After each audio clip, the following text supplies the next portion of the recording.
ইসলাম একটি শান্তির ধর্ম, যা মানুষের জীবনকে সঠিক পথ দেখানোর জন্য আল্লাহ প্রদত্ত একটি পূর্ণাঙ্গ জীবন ব্যবস্থা। ইসলাম আমাদের শেখায় কিভাবে আল্লাহর প্রতি পূর্ণ আস্থা রেখে তার আদেশ নিষেধ মেনে জীবনযাপন করতে হয়।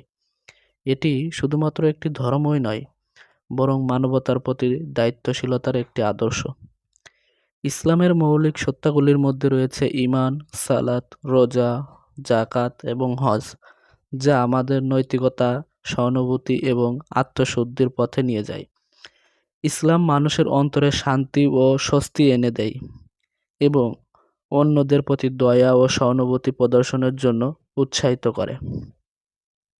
একজন মুসলিম তার দৈনন্দিন জীবনে আল্লাহর স্মরণে থাকতে চেষ্টা করে এবং সবকিছুতে তার সন্তুষ্টি অর্জনের লক্ষ্য রাখে। ইসলামে যে কোনো ধরনের অন্যায় বা অবিচারের বিরুদ্ধে কঠোর অবস্থান নেওয়া হয়েছে এবং মানুষের অধিকারের প্রতি শ্রদ্ধা প্রদর্শনের প্রতি বিশেষ গুরুত্ব দেওয়া হয়েছে। ইসলাম ধর্ম আত্মবিশ্বাস, পরোপকারিতা এবং পরিষ্কার মনোভাবের গুরুত্ব রয়েছে।